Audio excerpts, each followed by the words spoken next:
Everyone is present here today on one side of the room, so if the building tips with a good strong wind,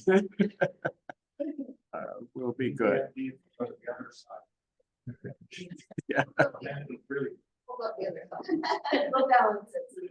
Good. All right, well, I'm going to go ahead and get started. We always enjoy the chance to look at where we've been for the last year and a little bit of where we're going. This one's a little bit quicker than usual because we did this back in January, but I think it's really worth having a lot of fun. We remember it was about this time, September 29th, 1 year ago, that we were in this room celebrating our 50th +2 anniversary. So really cool way to go. Just to remind us, it's amazing when in 2014, when we came up with our vision statement of improving lives through innovation, impact, and connection, how many hundreds of times we would use this and how it has held us up in terms of the way that we think about everything that we do. Yeah, I think some of you may have heard me say that there have been other national nonprofit organizations that wanted to know if it's copyrighted and can they buy it from us, but the answer is no.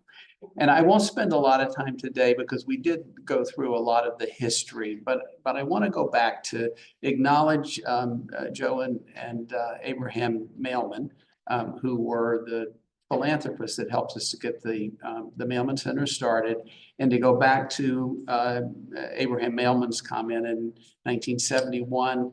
He was asking, what about the 6 million children in America who already need centers such as this? Already in this center, children who have grown up hanging their heads are learning now to look up. That was a prescient statement by our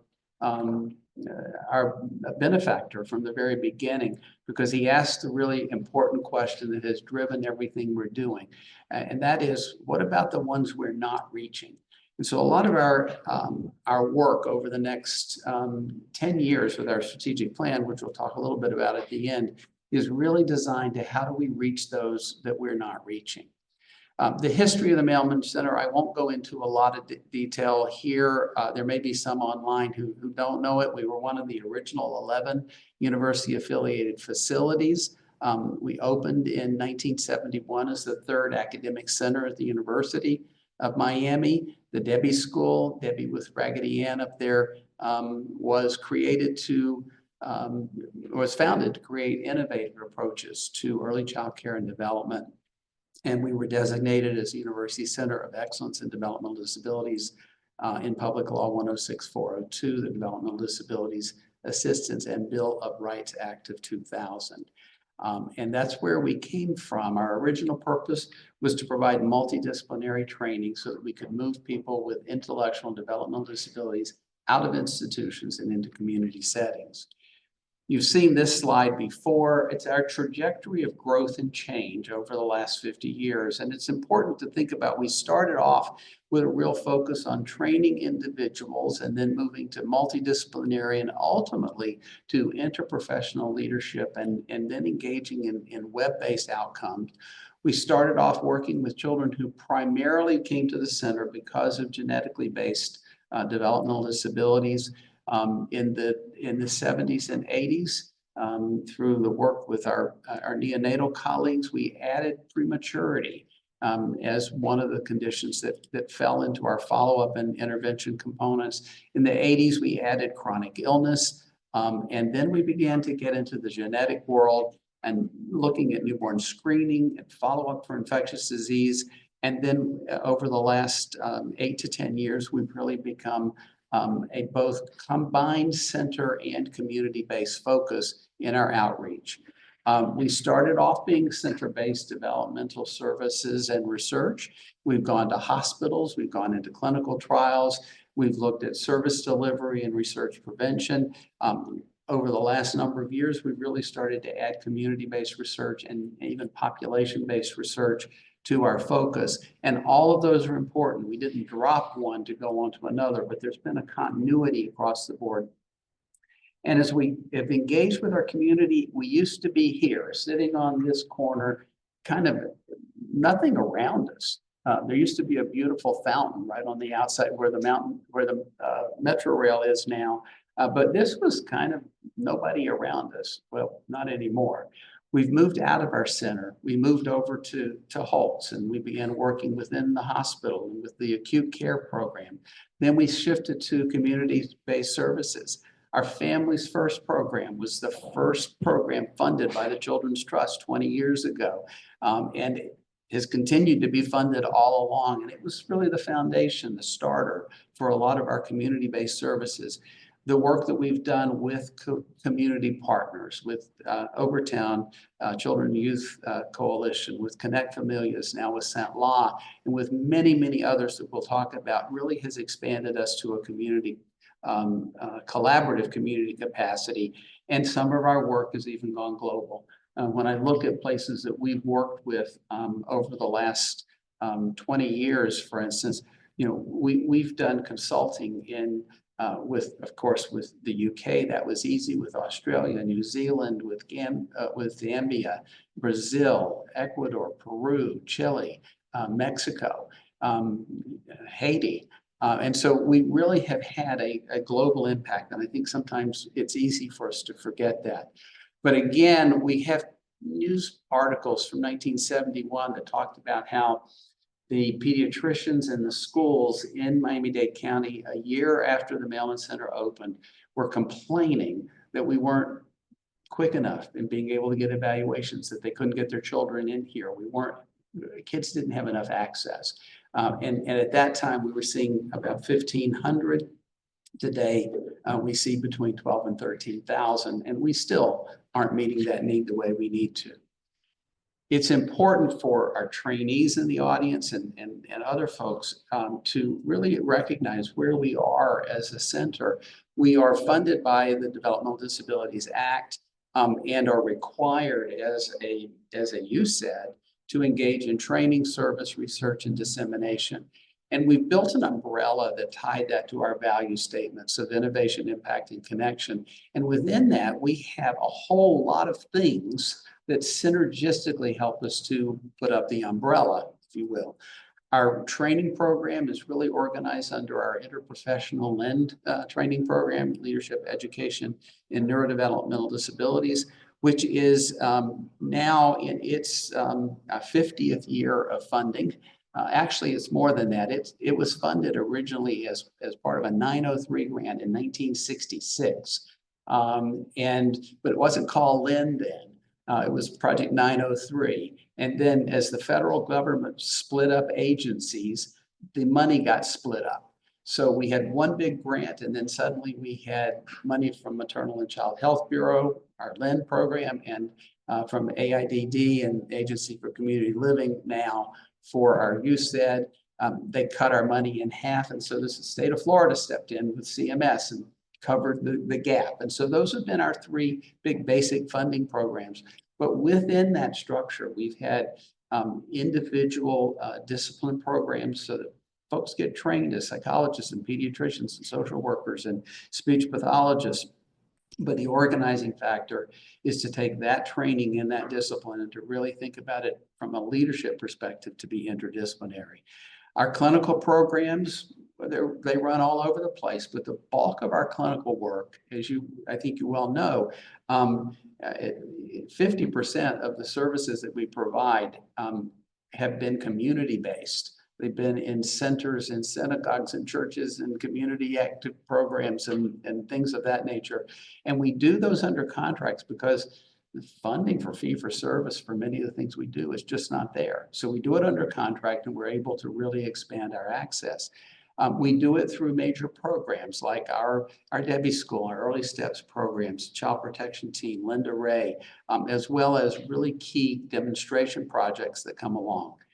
Our research program has really grown, and I think one of the things I'm excited today to share with you on the research side is all of the really incredible publications, not all of them, I couldn't get them all in, but to really show the diversity and the impact of what we're doing in terms of publishing and disseminating information that is very important. And that goes back to the foundation of the Mailman Center. Our federal funding is increasing. Our overall funding from foundations is increasing, and we'll look at that. And then training projects are crucial. And then on the dissemination side are our publications, our development of best practices, and our community engagement and team building across the country. I'm not going to spend a lot of time with this. When we put this together for now 10 years ago, when we did our last strategic planning initiative, the idea of creating interprofessional collaboratives and working across thematic areas, breaking down some of the discipline silos that had been the hallmark of our center and many other centers. It was an exciting but a challenging time, and we didn't know exactly what would happen with it.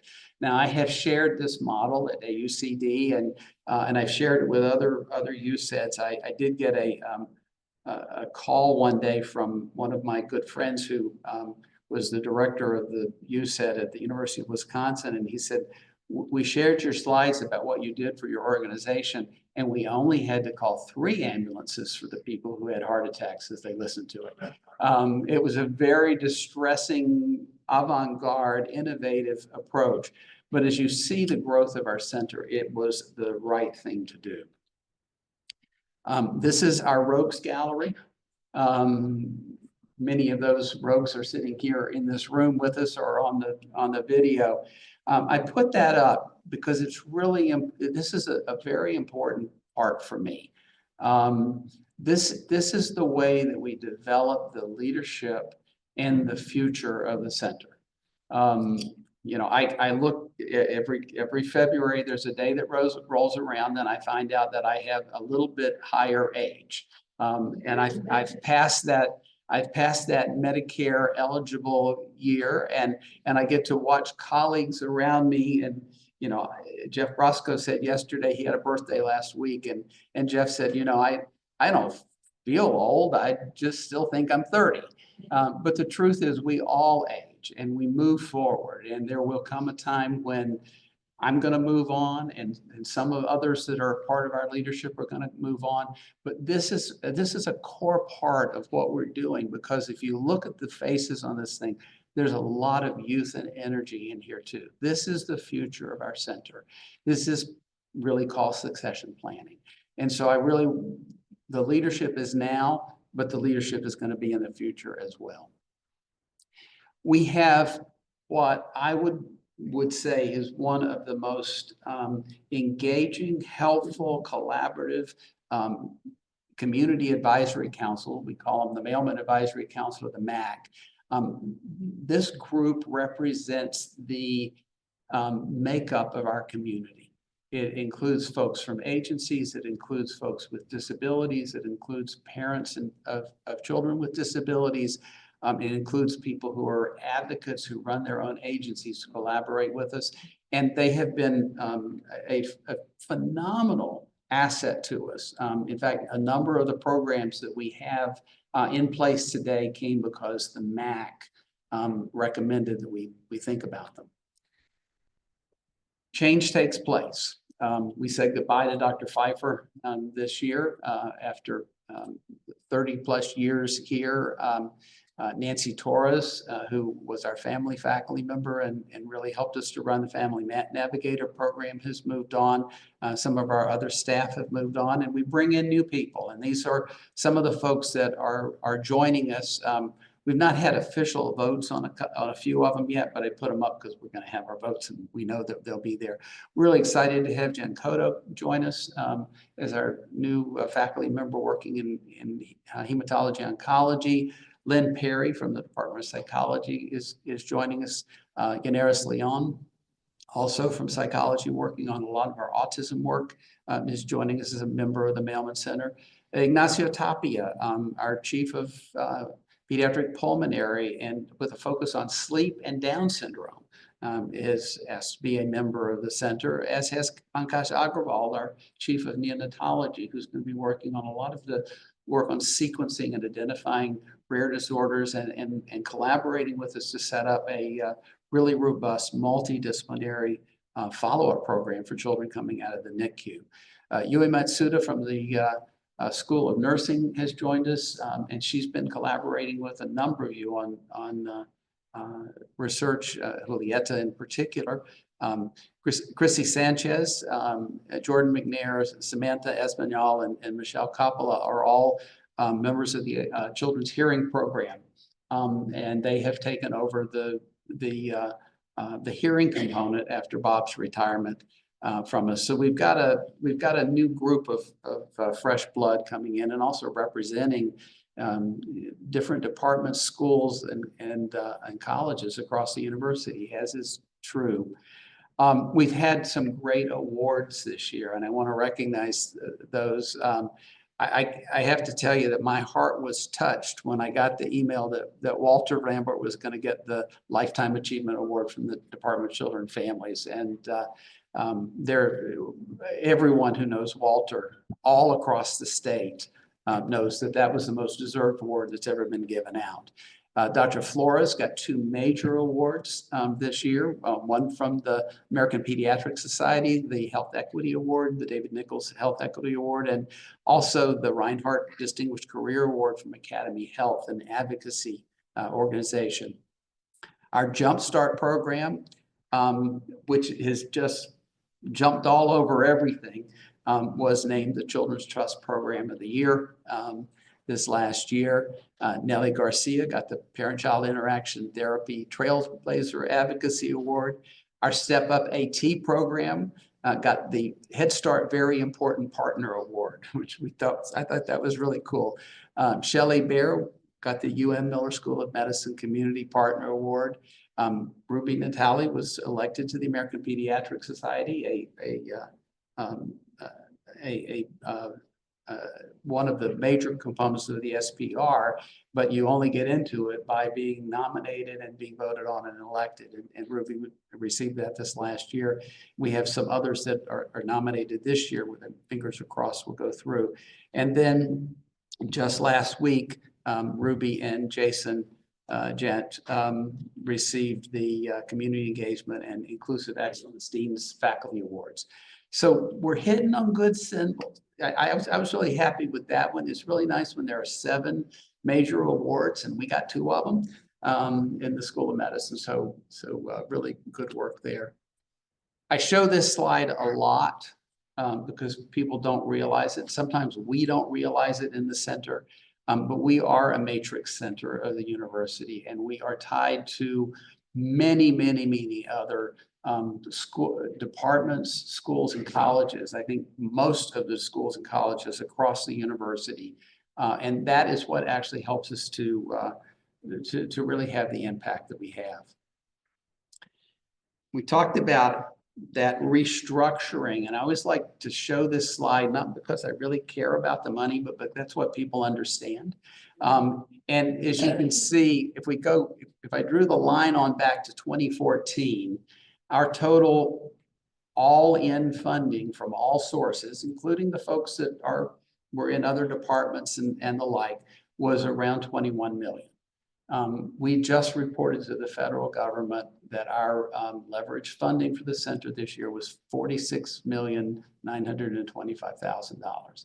So in 10 years, we have more than doubled our annual funding for the center. It's a pretty good measure of the success that we've had.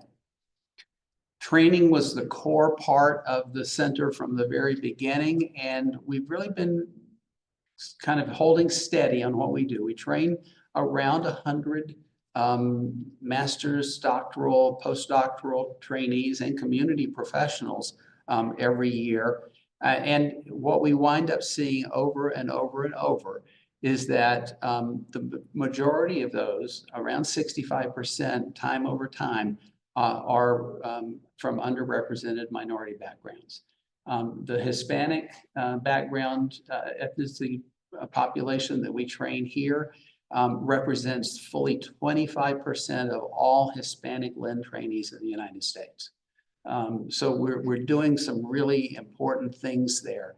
We are also inclusive. 49% of our trainees are a person with a disability or a family member of a person with a disability. 39% speak a language other than English at home. It's 31% is Spanish, and other primarily Creole is 8%. And so the diversity of what we're doing, we are training the future diversity of America. And we've got trainees spread out across multiple disciplines, and the numbers vary, but we always have probably more in pediatrics and psychology, but we have a good spread. And I really want to acknowledge the leadership that Michelle Chadon has had as our LEND director in making sure that we have that pull, as well as all of the folks who do the recruitment and enrollment for the folks in their discipline to make this a good place. We just started cohort number 13 of our ETLP program this week, and they're off and running. We've started project SELP with the high school students, and we have several children in that group this year that are children with disabilities. In addition to, we've also attracted kids who receive Silver Knight Awards to that program from Miami-Dade County. So it's a very popular program. And our Project SALT has continued to be a model for the country. In fact, we had folks from Nebraska who came and visited, participated this year, and took it back and are replicating it at the Nebraska USED, and others have done different parts of it. It started, all of these things started when Jeff and I sat on a couch at the Renaissance Hotel at AUCD in about 2001, and we said, if we're going to write grants, we're going to do something innovative every time. And so we sat there and talked for about 2 hours and came up with the idea for ETLP to start with. And the others, SALT came about because the Agency for Community Living and AIDD had listening sessions with self-advocates all over the country. I went to several of them and came back and realized that what we said was a self-advocate was somebody who could talk loudly about what was wrong, but not really able to do anything. And SALT has actually created people who have done good things. Some of you may not know some of those. One good example was one of our SALT graduates became an advocate up in Hallandale, I think, and went to the council there, and they realized that people with disabilities who were in wheelchairs couldn't use the beach. And so they got the city to actually pass an ordinance and put down mats so that people with wheelchairs could roll across the sand and go to the beach. And there were a lot of parents who had their kids in strollers who also appreciated it a lot. So it was a nice inclusive approach. Our programs here have had a profound impact. The DASH program, which Shelley has just completed the last set of filming this year, has really taken off with that. And during COVID, we modified that and used it as a training program for acute care nurses in ICUs who were taking care of people with disabilities who had COVID. And we are now awaiting news on a grant that we submitted to fund the development of a training program for all of the staff, from the receptionist to the environmental services folks, to the surgeons, to the post-op cares, the nurses and the technician, everyone who encounters the care of a person with an intellectual or developmental disability needing vision care at Bascom Palmer, their entire staff, they want them to receive training in how to work with this population more effectively. So we'll be developing really big impact. And you can imagine if we do it for Bascom Palmer, the #1 eye hospital in the world, it'll probably get picked up by some other eye hospitals along the way. We do a lot of outreach. This year we had actually a little over 7,000 people who benefited from our community training and technical assistance. We did a lot of trainings. The numbers were down a little bit in terms of overall participants, but the number of activities were high. We did those with webinars, and with continuing education and community trainings. So we are definitely out there. Some of our major training accomplishments, and these are by far not all of them, But our team has done a comprehensive review of our whole lens series, and they've done updates and are facilitating more effective teaching methods.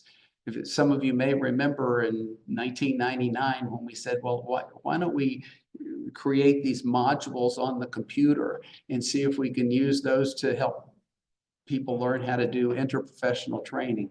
We've come a long way since then, and that evolution and continued change is crucial. The disability curriculum for our next gen MD medical students has been developed, and down in the bottom is a recent publication talking about that curriculum that we've developed. And there's another that I didn't add here. So we have two publications in our impact in how to do disability training for medical students.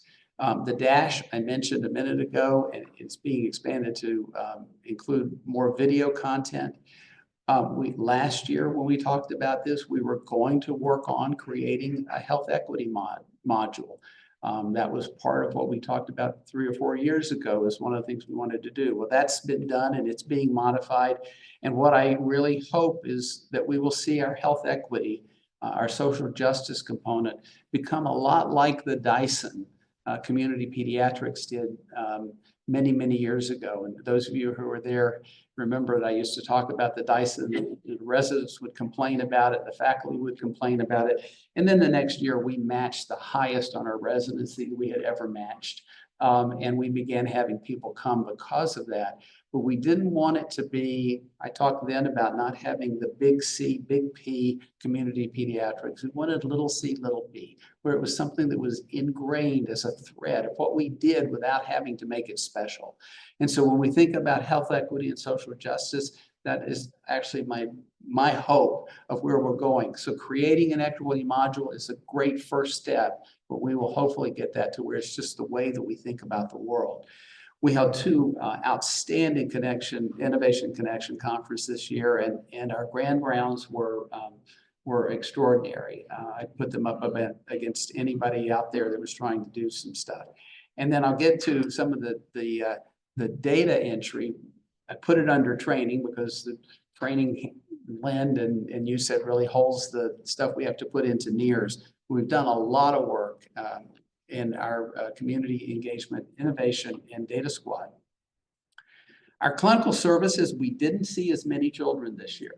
We were at just 12,500, where we usually at about 14,500, 15,000. Not sure exactly what happened, but there's still a lot of kids. We have a whole host of clinical services opportunities for the children that have expanded and grown over the years. And interestingly enough, as I mentioned a few minutes ago, we do more than half of the services that we provide and have historically provided or not provided in the center. In fact, I think we had maybe 3,000 entries that were coded for under UChart as clinical contacts.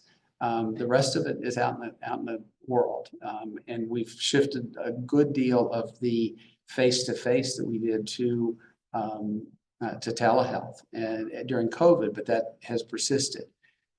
Equally importantly, as you see here, 74% of the children that we serve across all of our programs are of underrepresented minority backgrounds. There are very few programs in the world that do that and do it as incredibly well as we are able to pull it off here. Our Family Navigator program was funded by the Taft Foundation. We found out just last week that it's been funded for another 2-year cycle. It has been one of those things that has really helped families gain access to their services, navigate the system. It was one of the first programs for navigation programs for people with disabilities that we had in the country. We got an addition to our USAID grant to expand the public health workforce. And so what we said was one of the best ways to do that is to train family navigators in the community. And so Maite and her group have been training community liaisons in Little Havana and with the Urban Health Partnership. So a total of 19 of those public health professionals have been trained. The outreach is there, and I love the picture with Nancy and Maite, because what it shows is that not only are they doing good service, they're disseminating with the poster. And so the outcome is really outstanding with what we have going on there. I put this up. This is one of those nice little digital displays, visual displays that shows what we do clinically. And I've pulled these from a lot of our programs. Some are for the Debbie School, some for the FAST Lab, some of them for Healthy Steps, all across the board. But that's what we do, and that's why we do our clinical services.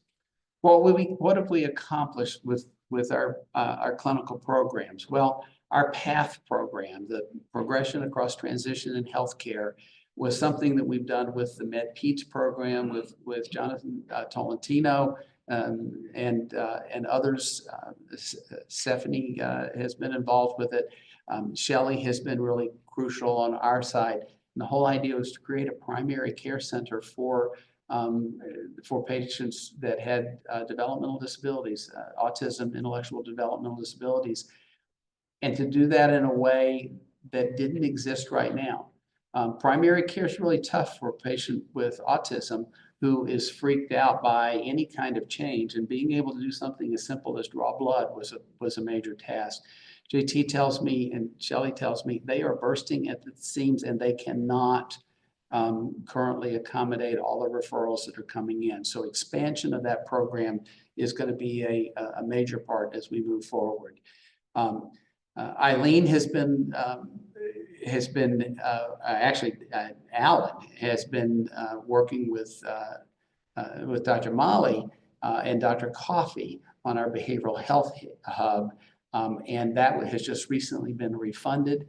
That really engages pediatric practices in identification, screening, and referral, and simple behavioral health services across the state. And we hope that we can expand that, because it's an access point. It's had its rough bumps, but the work is really being done. We've now done some technical things like internal referrals for behavioral health. If our pediatrician colleagues in Gen Peds need to refer someone, they can do the referral in UChart. We now are getting Press Ganey's patient experience surveys for our Mailman programs, which we didn't have for a long time. So we'll start getting some feedback on that standard piece. Our Healthy Steps program was refunded, and we have more than tripled the impact as that has moved forward. The Thrive program, a collaboration with OBGYN and John L. Potter, who is also asked to be a member of the Mailman, but we haven't gotten to her stuff yet. But she's working with Julieta on the women who are victims of sexual trafficking and their children. An amazing program.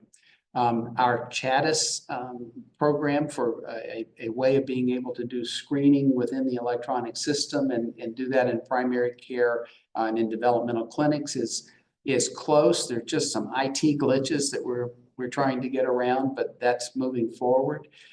We've established a regular provider and support staff meeting so that there's really good operational logistical coordination, and that seems to be working really well. And as I mentioned, we've integrated the Mailman Center and Children's Hearing programs to handle the audiology components.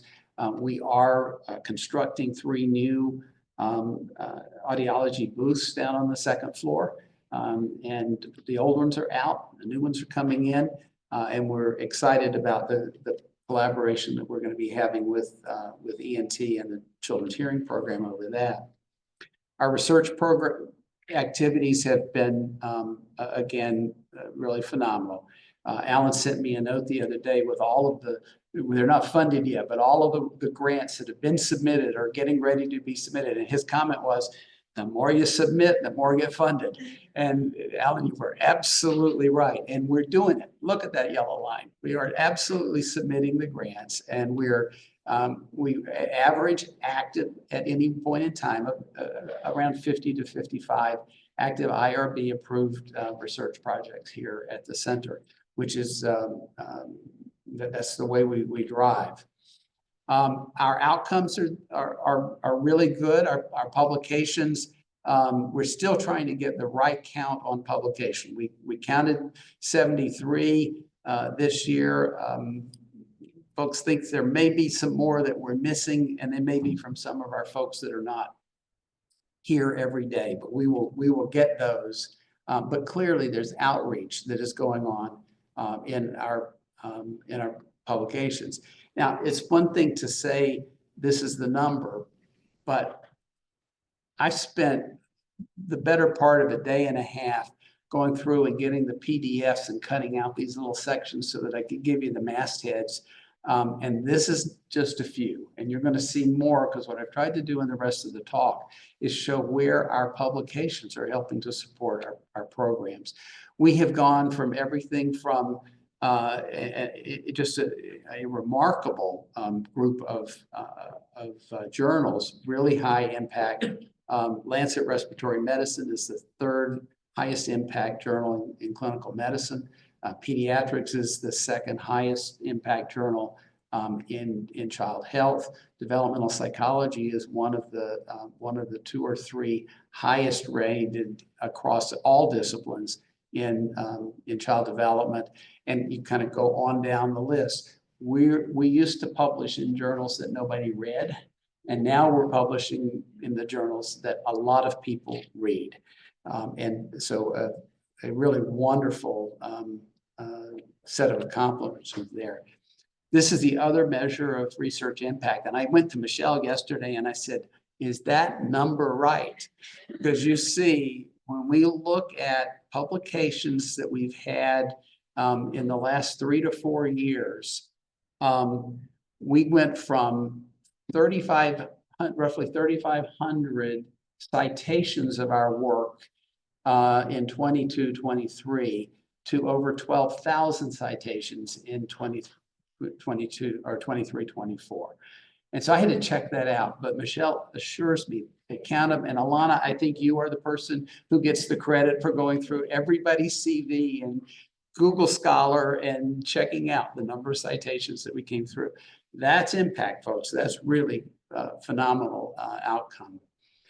Nellie has taken on the leadership in our community engagement and innovation accomplishments, and we've seen some really good things. They're really working hard to strengthen the academic community partnerships through collaboration on multiple federal, state, and county grant submissions. I know that we helped connect familiars with one again this year. We had an outreach from OCYC for some help with one a few weeks ago. We've created strategic planning templates. And as each of our strategic planning working groups has been going on, their work is being made easier by the work that is coming out of the team. We've created advanced Excel-based reporting templates to try to make it easier. We've established the data squad, and I'll get to that one in just a minute. We talked about it last year. There are new data flow and analytic dashboards that are coming along. We improve the data entry process for NEARS, and we're leveraging resources to support our community initiatives with our development group. The major goals that are coming up are to increase the use of community-based participatory principles. That's one of our core components of our strategic plan, and to use cutting-edge data and technology to increase service accessibility and effectiveness, another of our strategic components. Talked about the data squad. Nellie is leading this, Alana, Michelle, Jason. We had an outstanding administrative lead on that unfortunately we found out way after the fact had a conflict of interest and couldn't continue with it. It was a big loss for us, but we'll continue to build on the data squad, because that was when we did surveys of what our faculty and staff felt we needed to do. Getting the data, getting it organized and working was one of the highlights. The second thing that was really important was we wanted marketing and communications. And as some of you knew, we had someone in, she left this year. So Asia has really helped to spearhead a new group. We have Ariel in the back. She'll be helping. She came yesterday. She's the new Carmel Asia Adwa person right outside my office. So if you need to get to me and you know how hard you'll have to get through Ariel first. But she has great skills. She's done some work on her own in developing some web-based work and some outreach things. So we're really excited to have you on board, Ariel, and we've already seen with the transitions, the annual report went out. It was fabulous. It was the best annual report I think we've ever had. And you should be getting that monthly Mailman Center newsletter, and we're only going to get better and better with that. We're making sure that we get ourselves up to AUCD 360, so the entire AUCD network knows what's going on. Rosie is making sure that we're included in all the good news bulletins for the department. And we are going to be updating, working, and making functional our website. That's a little out of our control, but we're going to do it. I mentioned this before. I just wanted to give a quick update. One of the little projects that we put into our last USAID grant was a project to train some folks to be who had lived experience with developmental disability to be part of research teams. Well, it has taken off. It is now a project that is a collaboration between the CTSA network, the Clinical and Translational Science Awards network, and the AUCD as a whole. Involves 127 different universities across the country. We're developing a toolkit. We'll be having a series of webinars starting in November, I think February and March. The two journals are sort of struggling with each other to try to see which one of them gets to do the special issue that we're going to be doing on this topic. We'll be inviting papers for that in the early spring. So our little component in our USAID grant has become a national project, and we will meet our data requirements for the grant on that one. As you know, one of the things that we did was to establish strategic priorities 10 years ago, the interface between disability and diversity, and really focus on our principles of partnership. And that has really served us well for the 10 years and is leading us into the next phase of our strategic plan. But it happens because of the connections that we've developed. And this is our very long list. And if you've got your glasses, you'll see that at the end of the last line is a ... because we add people all the time. Our key groups are the OCYC and Connect Familias and St. La, but we've developed relationships of all types all across the country. This is a list of some of the new ones that we've added in the last 12 months, which is it's good. It's good. The Shriners affiliation was the largest gift that we've gotten for child health since the bachelor's. It was a $16 million gift. We now have identified a new chief of pediatric orthopedics, Brian Grotkow. There is an endowed chair for the chief of pediatric rehab. But in that process, Mailman will be working very, very closely, because one of the areas that we have to deal with are children whose disability includes a movement, a mobility a disability, who may need treatment for orthopedic treatment for scoliosis, for tethering of the spinal cord. And so really being able to tie in closely with them. We were able to use some of the money that we got out of this deal to very quickly purchase some equipment that will be set up over at Lynn Rehab, and they're going to be helping us to set up a wheelchair clinic there. So we will meet our needs, and then we're going to meeting with the new chair of physical medicine and rehab about ways that we can more integrate the gait lab and things like that they're developing over at Lynn Rehab for our kids with developmental disabilities. The other piece is at the end of October, we will be having the vice president for research and a couple of investigators from the Shriners coming down to meet with a team here. They are interested in potentially having take the lead on helping Shriners establish a clinical trials network across the country for children with orthopedic conditions. So we're really making a lot out of that affiliation that aligns so well with the disability work that we do here at Mailman. We have 133 people that are involved in our IPCs. They include faculty, staff, trainees, and community members on our 5 different IPCs. The folks have been doing, I mean, all of you. I condense these to single slides because if I don't, we'll be here until 5 o'clock. So I do the little bit of the highlights, but our IPCs do amazing work. Lifespan this year had never had publications before. They've had 3 this year. I'm really happy with the publication part. They've been presenting, but really importantly, they've been the ones who have helped us design the curriculum for the next Gen MD program. They've helped us to really design and implement the DASH program. They are the ones who really have helped us to do the PATH program. Their work with the Family Network on Disability, Special Olympics, especially now health in older adolescents and young adults with disabilities has been really phenomenal. Over here is their disability education module online for training, and one of their IPC members received the CARD Robin Parker Inspiration Award this year. I'm really excited with what Larry, you and Shelley have been leading that, and it was slow to start, but it has really gone boom. Thank you for that in some big ways.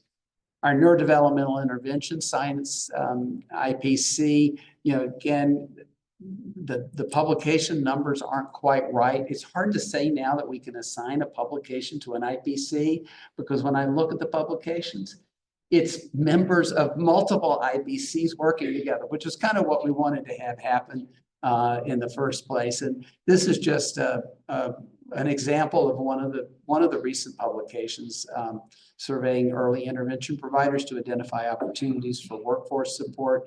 I know, Michelle, last year you had a pediatrics, a JAMA pediatrics paper that came out, which was really amazing. We've done two really good Innovation Connection conferences out of this group. The one on optimizing outcomes for children who are deaf or hard of hearing, and then the collaborative one on promoting early childhood mental wellness. Really outstanding work there. Our work with the FAST Lab, with the grade level reading campaign, and the Ready, Set, Go Miami Early Literacy Initiative. I have to say that I get more emails from things related to this IPC than anybody, but I think that's because you've got great collaborators who send out a lot of emails, Michelle. So, so many thanks to you and Lynn for your great leadership there. And we do have new partnerships coming in. Exactly what we wanted to have happen. Our Promoting Behavioral Health IPC with Lizzie and Julieta, publishing a lot of stuff. 25 publications as a group. Again, kind of hard to say how many of them go just to this IPC, but publications are great. We developed this this really great program with the school health program for the school champions. Unfortunately, the funding kind of ran out, but we're going to get some more money and bring that back in. And because it's a way of identifying children who are champions for school health within the school system, a peer-to-peer type program. Really great collaboration with the schools and with community organizations. This group has done grand rounds. The awareness, bravery, and commitment. And importantly, the cultural humility training module is something that really is a foundation for one of our key strategic priorities going forward. Done a lot of work around COVID, of course, at all different levels. The work on survivors of human trafficking, We do have some thoughts about ways to pull the work that Project Thrive has, that our child protection team has, and that other programs that are dealing with, you know, trauma-related disability is going to be important. And again, this group has also been publishing quite well. Our community wellness IPC, I really wanted to point out one, when the IPCs formed, they wanted to get a grant. Ruby helped to lead the HRSA R40, Healthy Caregivers, Healthy Children with special healthcare needs. And they have finished that and are publishing the data. And then some of the papers are over here. One of those papers, I think it's the impact of physical activity, environment on change, and body mass. I really encourage you to take a look at that. They have a digital interactive component online, which was really quite novel for this paper, and really nice to see that happen.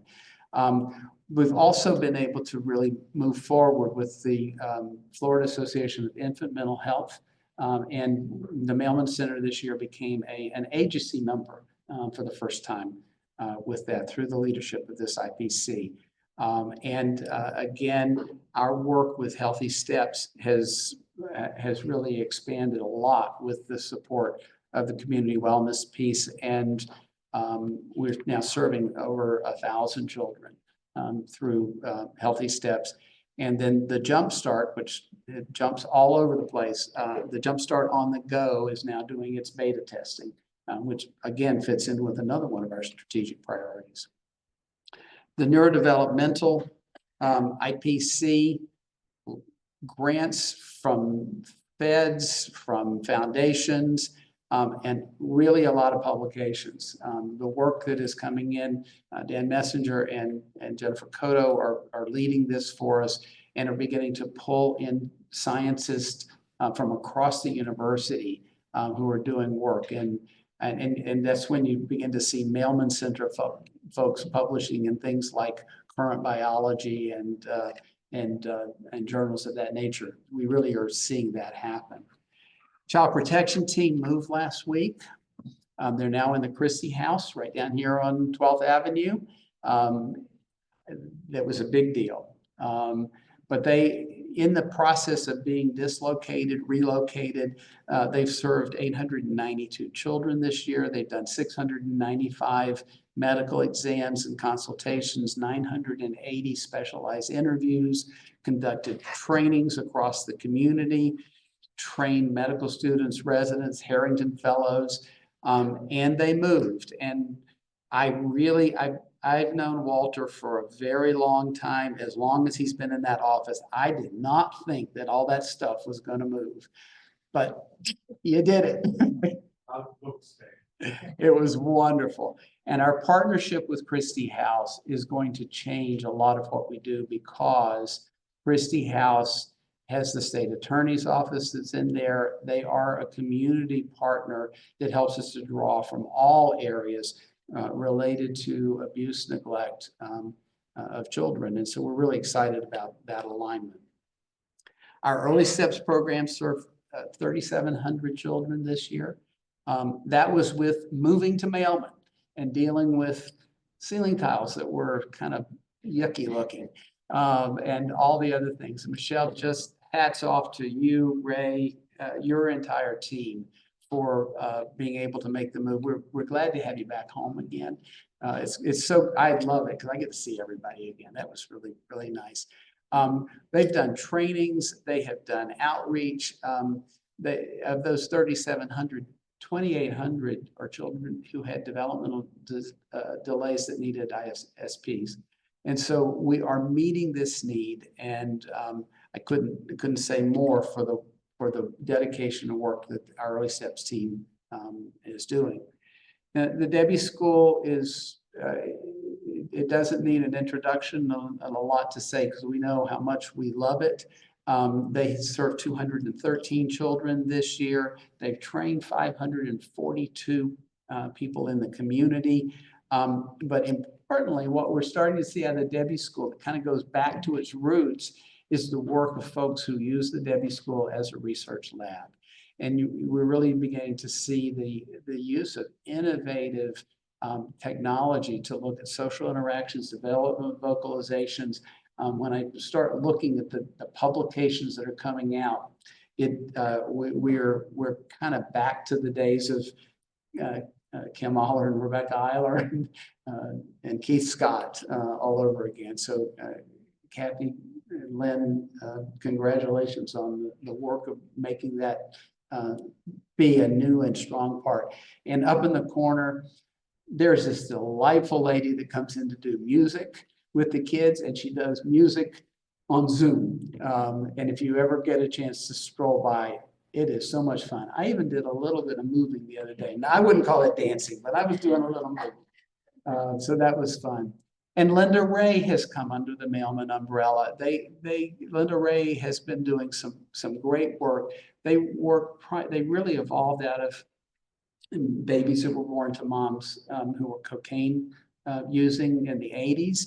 And they still do a lot of work with substance exposure and DCF involvement and homelessness. About 15% of the children they take care of have severe developmental disabilities. They served 162 children and 216 parents, provided training for over 1,000 parents and professionals. They developed a new program, the Nurturing Parenting Program, which is a trauma-informed family-based intervention. They got a TCT innovation grant to continue their toddlers talk using the Lena, which is the way of tracking language development in this homeschool and environment. And they continue to mentor Lind. And we're really excited to have Linda Ray as part of our Mailman family. We've had a lot of advocacy and policy activities, and we'll continue them. Before Bob's retirement, he was instrumental in getting all children in NICU screened for CMV. That's linking up to some potential work with genetics to identify children who might have early onset hearing loss, late onset hearing loss, neurodevelopmental disabilities, but also perhaps to be able to tell parents, yeah, your child had CMV, but they'll be okay. And so we're really looking forward to more of that kind of advocacy work as we move forward. This is our slide from our retreat last year when we began doing our strategic planning. As you know, we've really highlighted work on health equity, work on community-based participatory principles, and work on using technology to increase access. I'm sorry to say that really pretty hedge in the back, it's gone. We'll have to have another thing so you can see we got a fungus. It was bad. Again, with the publications, these are some of the publications that show an already existing foundation for our strategic plan. We are publishing in technology. We are publishing in health equity. We are publishing in community participatory work. And so it is just a natural evolution to take all the work that, and I have to give Jason a tremendous amount of credit. He's been the person who's been staying on top of all the work groups and making sure that everything's being filled out and the surveys are done that are helping us to really have an informed strategic plan. And we hope to be able to have that wrapped up in just a few months. I've shared this thing before. It's the two-loop model of change, which says a system goes and then it dies and then there's disruption and something else comes about. We're working on the expanded one that says before we die, we disseminate and then we launch the next phase. And I'm really excited to say that I think that's exactly where we are. Our next steps are to finalize and begin the implementation of our strategic plan in the new year, to expand and implement the integrated training curriculum around social justice, diversity, equity, and inclusion, to develop a culture of community based on participatory principles and research, expand our intervention in virtual, artificial intelligence and use of technology to improve access and participation. I will tell you a little story. I met with the leadership team the other day and said, you know, what would you think about in our communication team of developing every month or so a Mailman Center podcast. And said, okay, well, how do we do that? Jason said, I know how to do podcasts. We leave the meeting.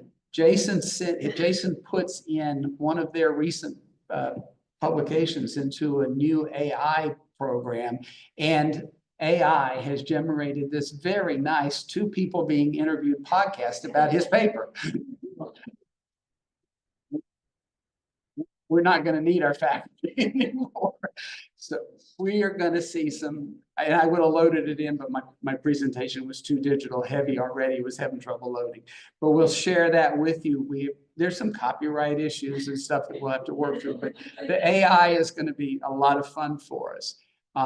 I am having conversations with one of the vice presidents from Microsoft about the possibility of some collaboration around using video game technology, the text-to-speech, and some of our work in disabilities to see, are there ways that we can change the Zoom or the box method and be able to develop avatars for people who come to a meeting, and for people with disabilities to be able to have their own look, to be able to develop their own voice, to be able to use the technology and AI to express emotion and show inflection, and really have them be able to be fully participatory in the moment as we move forward. Our driving principles for change are innovation, doing things differently, leading rather than responding. Impact is making a difference, not only at a child and family level, but at community population levels, and to do things together through connections. That's what we're all about. I just want to say thank you as we wrap up this year. You know, they on TV, when they do the State of the Union, the president always says the State of the Union is good.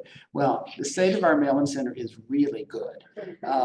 It is. We have our challenges, but the thing that makes me most excited about where we are is that we are not daunted by challenges. They motivate us to come up with new ideas about how to solve them. And it is the faculty, it's our staff, it's our trainees, it's our community partners all working together that make that possible. So thank you for your role in embracing our vision with the thoughtfulness, the commitment, and the passion that you do. Thank you all.